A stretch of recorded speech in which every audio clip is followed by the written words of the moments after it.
All right. Welcome on in the Sports on Tap Seattle podcast. And today we are quickly starting with something new. And we're going to do the guessing game, George. I'm going to give you something I'm thinking of, and you got 5 guesses to get it, and vice versa. I'm going to start. All right.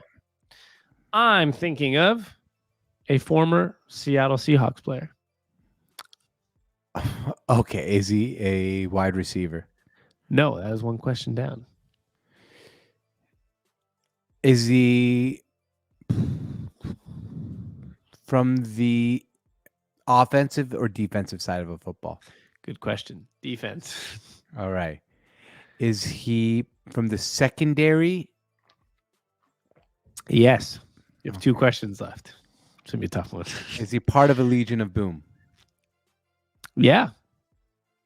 Damn. So it's one of 4. Is it Brandon Browner?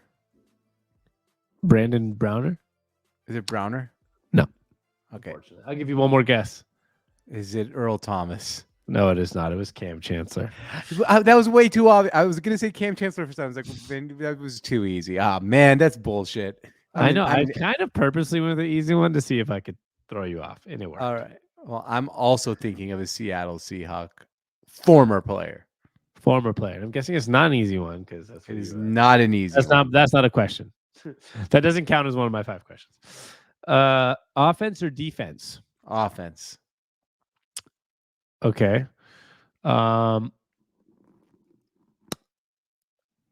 Let's see. Is he like a positional player or a lineman? He's a positional player. What do they call him? A skill player. Skill player. That was the question. Yeah. Is that 2 questions? Yeah. What number did he wear? That's I actually do not know what number. A high number or a low number?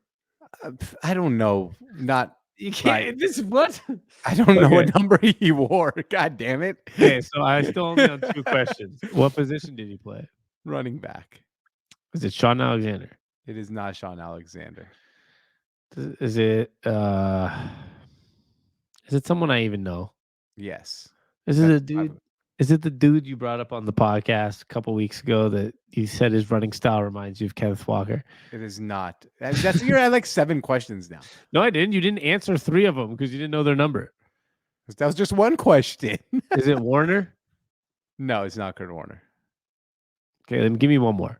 Okay. Because you didn't answer my numbers question. You kind of screwed me over there. Is it Adrian Peterson? It is Adrian Peterson. I put him on our TikTok. That was dumb of you.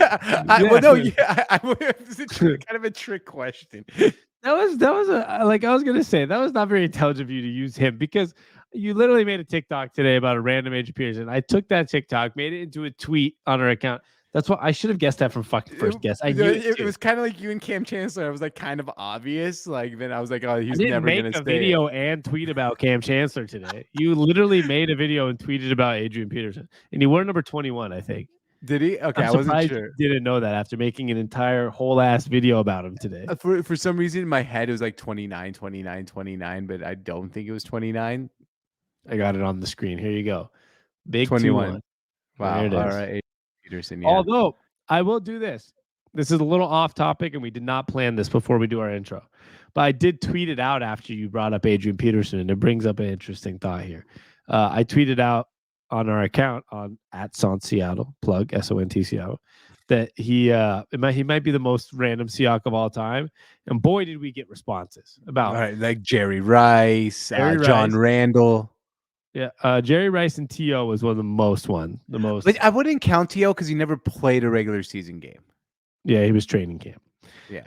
Edgerrin James, Devin Hester, Dwight Freeney. I didn't even know any of those. I knew Dwight Freeney, but I did not know Edgerrin James was on there, and Devin Hester.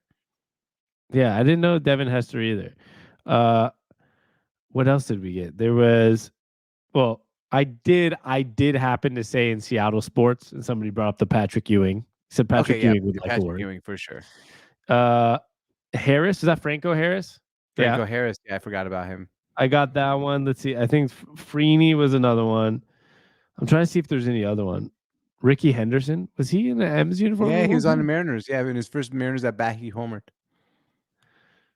Greg Olson. That one's not that random. Somebody brought up Greg It's Olson not fucking out of random. all people. Oh, we did get some Ryan Leaf on our account. He chimed in because somebody Ryan Leaf was on the Seahawks at one point. no Ryan Leaf chimed in on the tweet. Oh, okay. I thought he was on our Because somebody Seahawks. tried to call him a quitter, and Ryan Leaf. I'm just going through our Twitter. I don't know Okay. why, but like somebody said, like Ryan Leaf was in training camp but quit before the mile run, afraid of homegrown. But Ryan Leaf did not like that one. He tweeted back, "Don't belittle mental health, Bill. Stop contributing to the stigma. You're the problem. Be the solution." The Honestly, Ryan Leaf, my guy, on our Twitter today. I don't know if he will be willing to, but I'd love to have him on our podcast. I would love for him to be on the podcast too. Tell us some good stories. Yeah. And here is a picture of Edgerrin James on with a Seahawks jersey next to Peyton Manning. Interesting. Who was not in the Seahawks, but Yeah, but I didn't know Edgerrin James was on the me Seahawks. either. Yeah. Shout out to Ryan Lee for telling Bill to stop it. Stop the stigma, Bill. Yeah, Bill. Ryan Lee, please come on the show. Thank you. Yeah, Bill. All right. You not so much, but thanks for listening. Yeah. Sorry, Bill, you're not invited. Well, let's just get to a quick intro. For those that don't know, if this is your first time listening, we pick up new listeners every week. So we just got to throw this shout out this is the Sports on Tap Seattle podcast. It's brought to you by the Sports on Tap brand. We have another podcast called The Sports on Tap without the Seattle. That is all sports. And we're two brothers here talking the things we love. I'm Sammy. And I'm George. Gotta throw that out there, the younger one. And I'm George, the older one. Older but wiser, they say. Not really. Same wiseness. I wouldn't consider myself wiser either. So. But the older, the wiser, they say. That's what they say, George. That's what they say. I don't know, Bo. That's what they say. I've kind of figured out the older I got, like we used to think that I'm only 35, but oh yeah, everyone the older they get it. They're figuring it out. No one's figuring it out. Everyone's just kind of going through the motion and trying to figure it out. I'm not figuring out nothing. I'm convinced you'll be 80 years old. Like I'm finally trying to figure it out. Just trying to figure out, figure out my finances. How's the mortgage work? Yeah. Wait a second. That's how taxes work. Explain why. Trying to figure it out. Explain inflation. Still can't. Pete Carroll's still trying to figure it out, and he's won Super Bowls. So come on. Thanks for tuning in today. Happy Thanksgiving week. And the Seahawks took a week off, but we still got topics. And this is kind of our new style. For those that are wondering, we kind of have the questioning sports style. That's why I do a little trivia at the beginning, different things like that. And today we do have a Thanksgiving topic-ish, so stay tuned for that. But let's just start with number one, George, because it is all right. Let's do it. Kind of where we're going at. Top 5 rivals for the Seahawks, and the reason we bring that up is the Las Vegas, once LA, once Oakland Raiders were in the Seahawks division when they were in the AFC, right? Just when they came into existence. The good old AFC West. Yeah. The Seahawks, Broncos, Chiefs. Raiders, and Chiefs. Yeah. And that was the Seahawks were in there. That was when the Seahawks first came into the NFL. And that just brought up the topic. That's who we're playing this week, which we'll get to on this question. But first, who are the top 5 rivals for the Seahawks? And do those teams from the past count, or is it, or is it the easy answers? 49ers, Cardinals, Rams. Okay. You know what, Bo? I was just thinking about that when I said the 4 teams. Like, honestly, like that was weird, right? Broncos, Raiders, Chiefs are still all in the same division. And he just took the Seahawks out and put the Chargers in there and moved them around. That's kind of weird, just random. And they're all like different cities. They have so many, like, I don't know, the Vegas has changed cities. Right. So has the Chargers. And then you have a team in like the Midwest in the Broncos, like the West kind of, and then you have the kind of West. The Chiefs are definitely Midwest. Midwest, yeah. It's weird. It's a weird division, location wise. Right. But top 5 rivals. I think number 1 is easy. I mean, it's the 49ers. Are our biggest rivals today. I don't think that's much of a I don't know if we can get to 5, by the way, but like 5 real rivals. But 49ers, you're right. That's simple, right? There's no other answer. There's no other answer than the 49ers. I would say number 2 could be the Green Bay Packers. I feel like we've had a lot of different playoff games and weird moments with them. I felt like the rivalry was more, but then again, Rodgers versus Wilson. yeah, but you could also go back to Holmgren stuff, right? Like, Yeah, like there's a lot of connection between us in the and pack. Schneider is from Wisconsin, and wasn't he Yeah. on the Green Bay staff? I think so. Yeah. I mean, we don't even have to say it's top 5. Like they're one of a 5, though. Yeah. Okay. Let's try not to list this so it's not too like blah blah blah. No, number Right. 3. Number 1's 49ers. We can stick to that. And then let's come up with 4. The 4 I think Green Bay Packers would fit. And that is, maybe that wouldn't be the same answer for Packer fans, but for the Seahawks, I think because of the Wilson Rodgers stuff for a while, because of Holmgren being a Green Bay guy and John Schneider being a Green Bay guy, and just all the battles we've had, and just the history, Matt Hasselbeck, right? We'll take the ball, we're gonna win it. There's always something with Green Bay. The Hail Mary, whatever they call it, the Hail Mary. Fail Mary. Even though it's not, I don't like the word Fail Mary because it was counted as a touchdown. Yeah, that's why it was a fail, because they're saying like it was not really a touchdown. It was a fail, Mary. Know, man, I get it. But to me, it was a touchdown. But yeah, me too. Yeah, so touchdown gate. Yeah, they've had a the lot comeback. of back. Yeah, Aaron Rodgers saying, "Oh, I guess God wasn't with us. God was with us this game," to make fun of Russell Wilson. And Aaron Rodgers just like I just can't stand him. So that's why maybe for me it's a top 5 rival. Yeah, I mean, like right now they're not, but like right. I understand. I agree. They got to be somewhere in that top 5 because of a lot of memories we have with them, and just there's a lot of connections back to Green Bay, which is interesting. Okay, I don't know where they sit. But I think obviously the Rams and Cardinals are somewhere in there. Yeah, I guess I would say honestly Cardinals more than the Rams. Yeah, that's where I was gonna go. Cardinals more than the Rams. I feel like the Rams maybe just because they just moved to LA. They have no real fans. No real fans. I don't really feel like I have a rivalry with them yet. The Cardinals, I do feel like we have a rivalry. Yeah, I really wasn't bothered when the Rams won the Super Bowl last year. And I didn't even feel like I felt like I was watching a movie. Like it's not a real team anyway. Yeah, because they were like this team that really has no fan base. Which, well, the Los Angeles fan base of football is very complicated, anyways, because it's some Raiders fans, it's some 49ers fans, even it's some it's like Rams, Raiders, could be Chargers now. Like there's definitely more people in LA who watch NFL football that are not fans of the Rams, and there are fans of the Rams. I agree, which makes it hard to root against them. They don't have a fan base. Like I don't really argue with Rams fans on Twitter. Like it's always 49er and Seahawks fans. So let's make it 3 right now. We'll put the Rams on the side for a minute. Cardinals, Packers, 49ers. Yeah. I want to add the Broncos in there because they were our division rivals at one point, and they were our rivals, and that rivalry has now been reinfused by the Russell Wilson trade. But we never play. I know, but we used to play every year. Like I know, but nobody cared about the Seahawks back then. That was in the 70s. And we beat them in the Super Bowl as well. I feel like that's more of an emotional, like I don't like them right now. I don't know if it's rivals, but maybe I guess what is the definition of rival? Like that's why I think it's very hard to find 5. Yeah, I feel like it's very hard to find 5 rivals for the Seahawks. That's why I'm gonna put the Broncos in there. They are our rivals right now. I'm not. I would say they're gonna fall out of that list in the near future. But I guess right now, if you go back for the last 10 years, from 2012 to 2020, with the beating of the Super Bowl, with the trade of Russell Wilson, with the beating of Russell Wilson there, with having their draft pick this year and rooting against them every single game, which I guess is a rival, right? You don't root against the team every game. Social media has kind of changed what rivalry means. Yeah, this is 2022, the Broncos are the Seahawks top 5 rival. Correct. How about that? I like that. In 2022. And you're right. Social media changed it because every week I'm rooting for a tweet to make fun of Russell Wilson and the Broncos losing. And their fans really hate when we do that. Yeah, but they can't do anything. Like I feel like nobody argues back. Like they're like they did like week 1 and 2, they really would argue back, and then now I feel like they're just sad.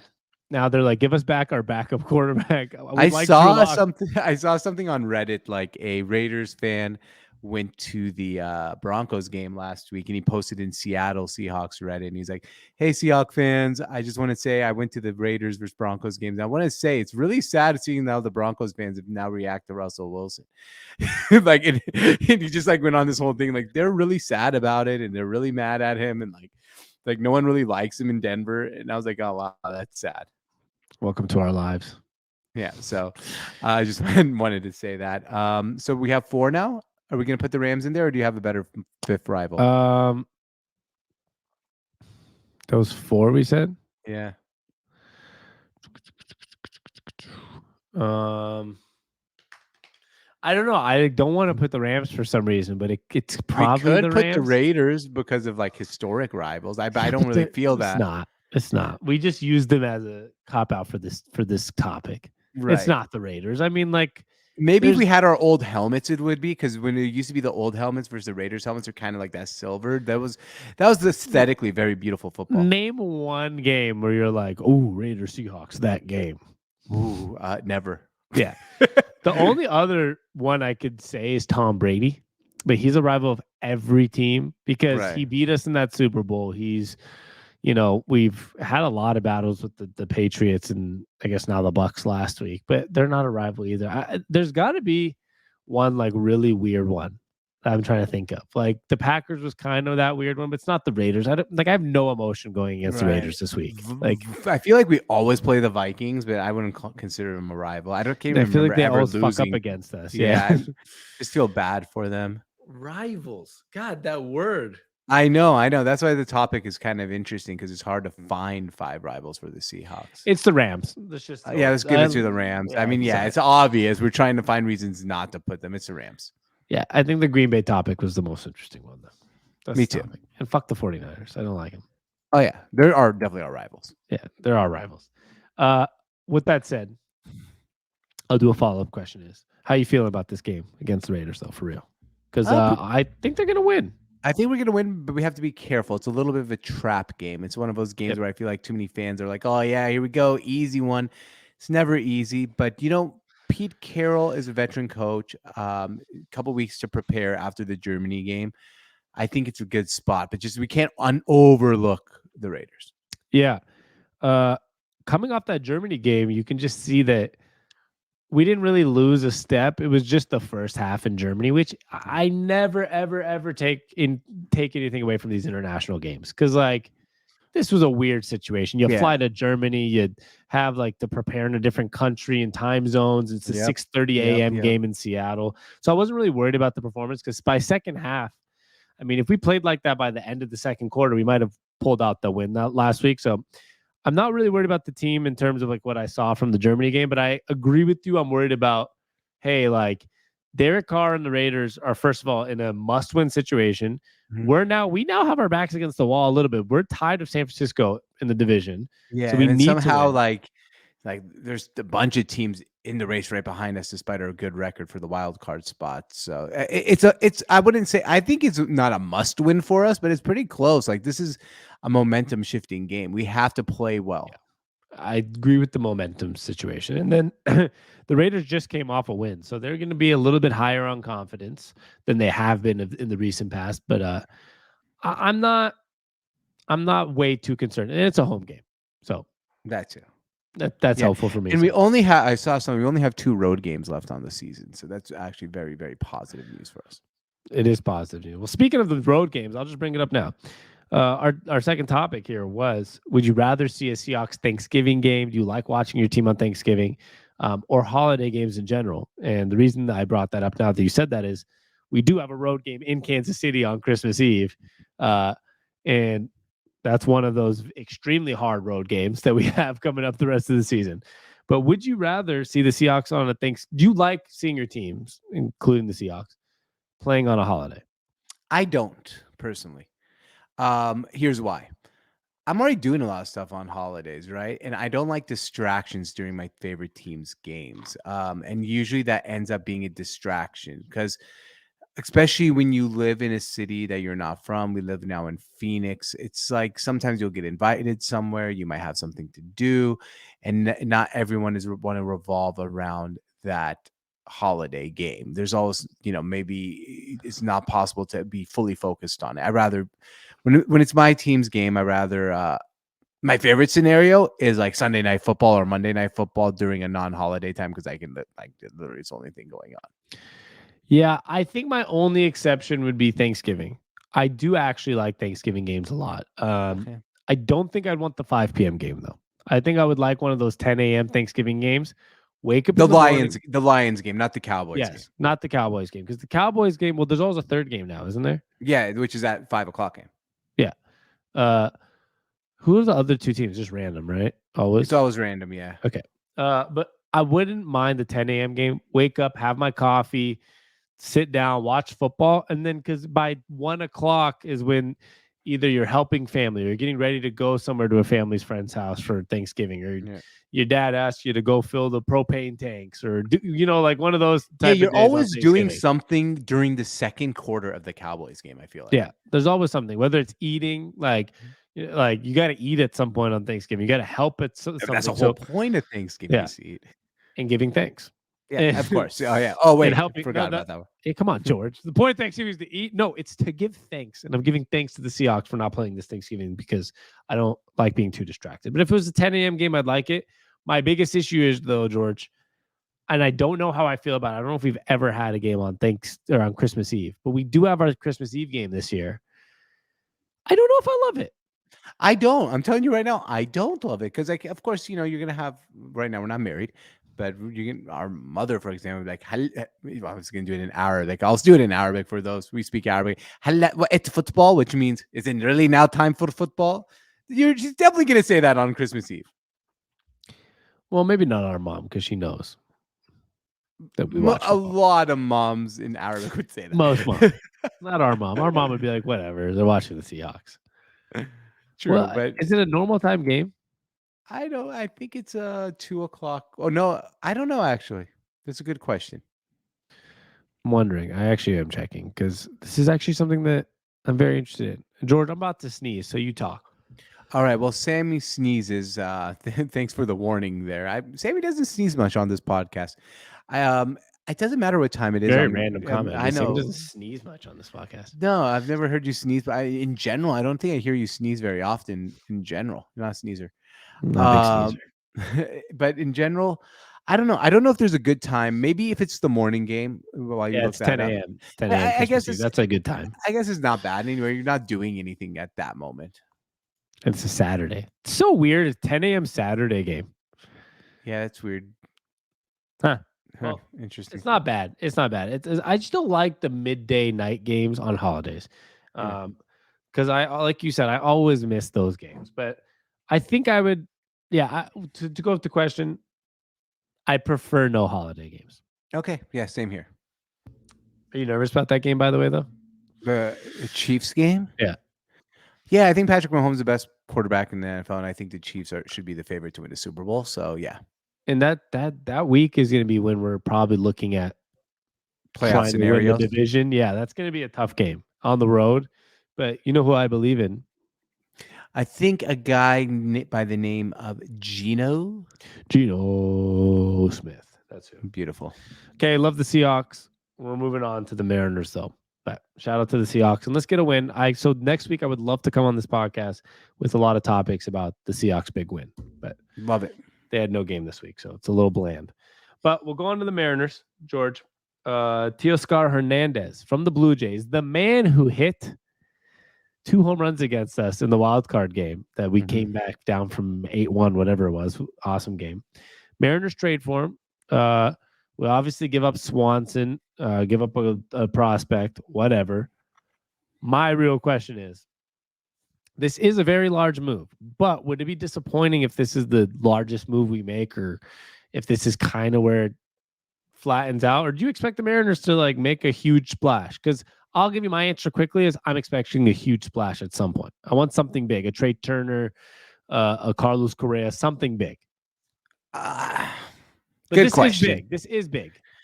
I think this will be our biggest move in the offseason, personally, but I don't think it'll be our only move in the offseason. I think there's going to be more moves. There's a lot more moves to be made, but I don't think, like, I don't know. Would you say Trey Turner's a bigger move or about the equal amount of move? Like, if you said Trey Turner, I'd say it's about equal, maybe more.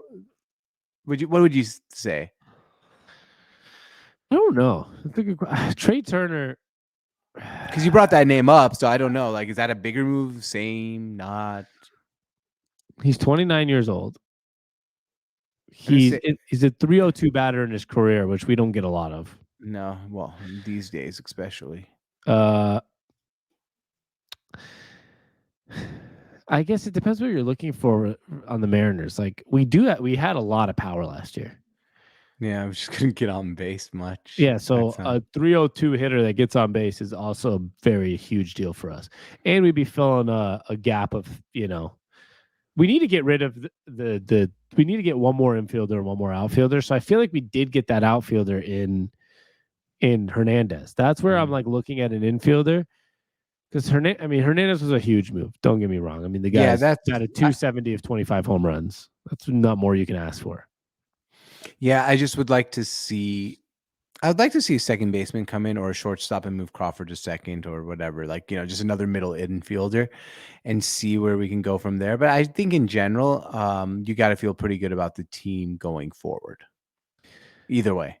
Yeah, I think the Mariners in this situation right now, I would just say that it is. Oh, by the way, Trey Turner batted 298 with 21 home runs last year. That might be a bigger move.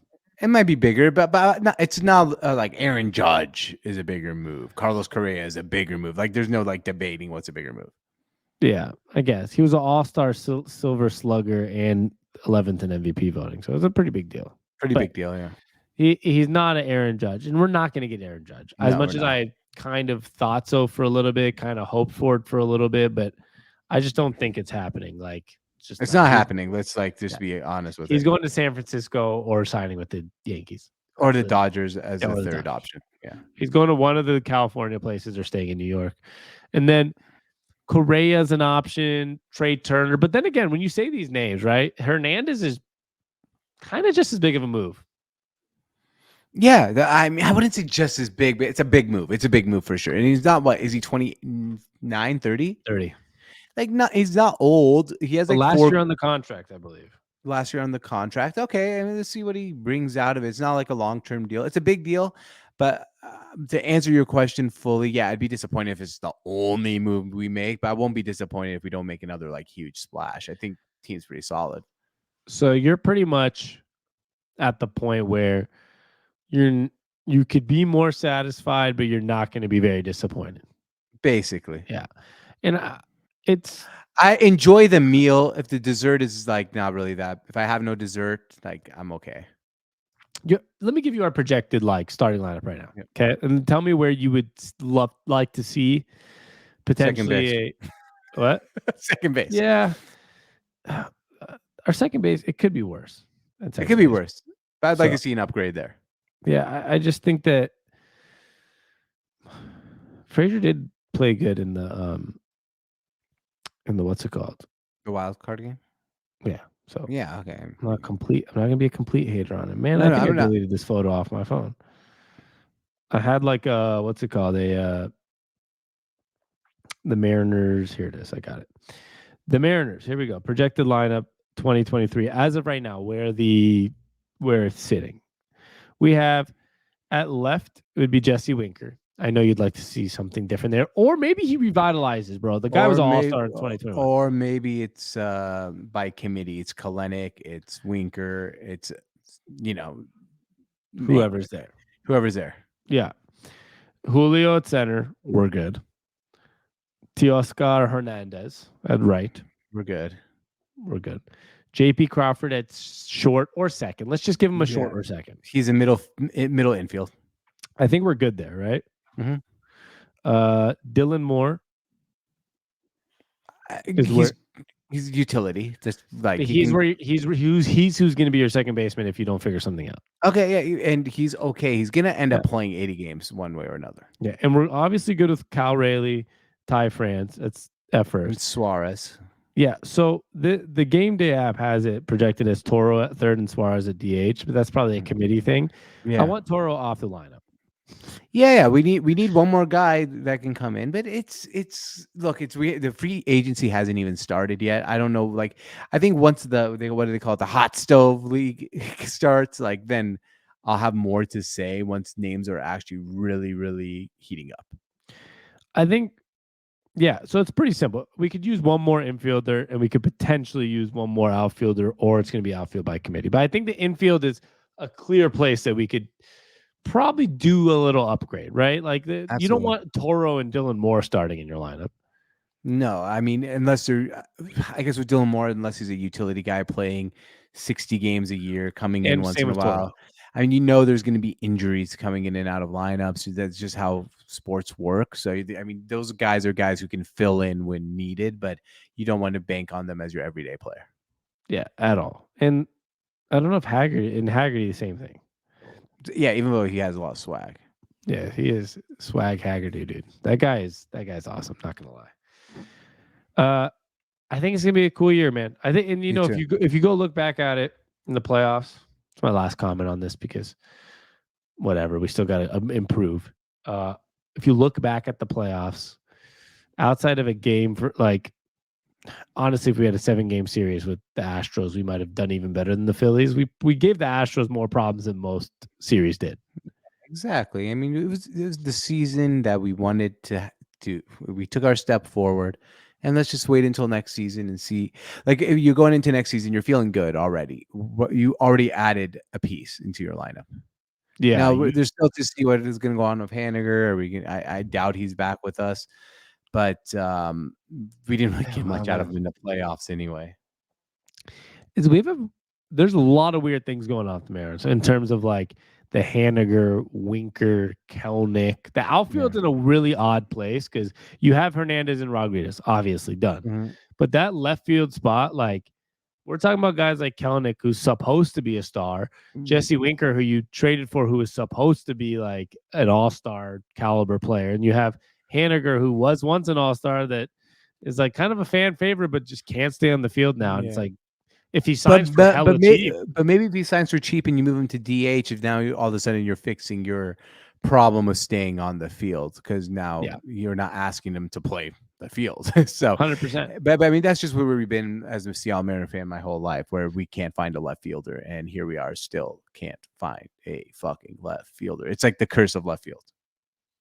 It'll be fine this year. I have a feeling. Like who's been our best left fielder in your lifetime? Raul Raul Ibanez. Ibanez. Yeah, He's like very good, bro. What are you talking about? yeah, I know, but he like couldn't play the field. Like that was he couldn't. He was actually like the worst defensive left fielder I've ever seen in my life. Like that was our only way Have to you ever get a seen left a guy fielder. named Manny Ramirez? He made Manny Ramirez look like No, Willie no. Manny Mays in Ramirez center. was the worst, bro. It's pretty odd. We know that. Come on. The guy was No, playing at the Green Monster. It's like 2 feet and couldn't even catch a ball.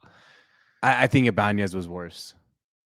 No. Manny I don't know. Ramirez. I'm not. I mean, it's not important at all. But I Don't think hate he on was my worse. guy Raul, bro. Don't hate on my guy. That guy was awesome. He's my favorite left fielder in Mariners history. Yeah, I That's all know. I got. That's all we had. So don't make fun of my guy. That's all I'm saying. I'm That's not. all I'm Yeah, saying. you're right. Fair, Also, my man. really quick farewell before we get off, George. Okay. I don't know if I've had a guy I've felt worse for in the last 5-6 years in baseball than Kyle Lewis True. from on the Mariners. He is now on the Arizona Diamondbacks. I just wanted to say shout out to him. Like, I hope he can figure it out. It's gonna suck if he does because we're gonna watch him be good, but I think it's obvious. I think it's over for him. That otherwise the I Mariners wouldn't trade him.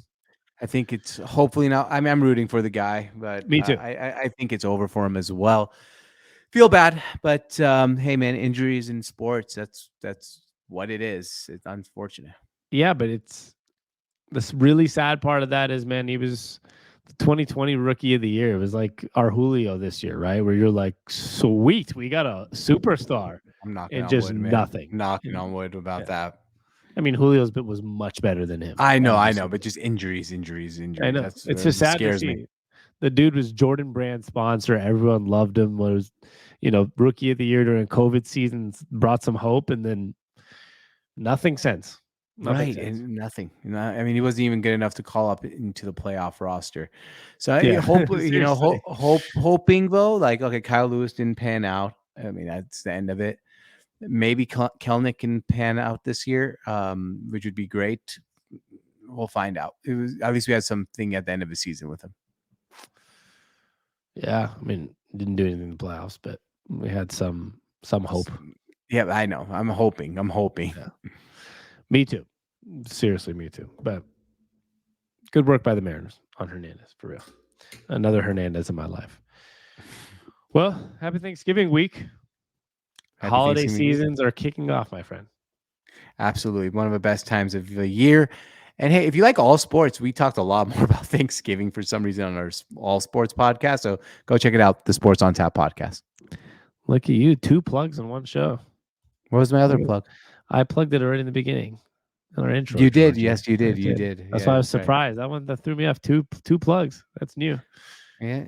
Hey, man, not every show do you get 2 plugs other than the Sports on Tap Seattle podcast. Oh yeah. Oh yeah. Well, much love, y'all. As always, I'm Sammy. He's And I'm George. George. Oh, my bad.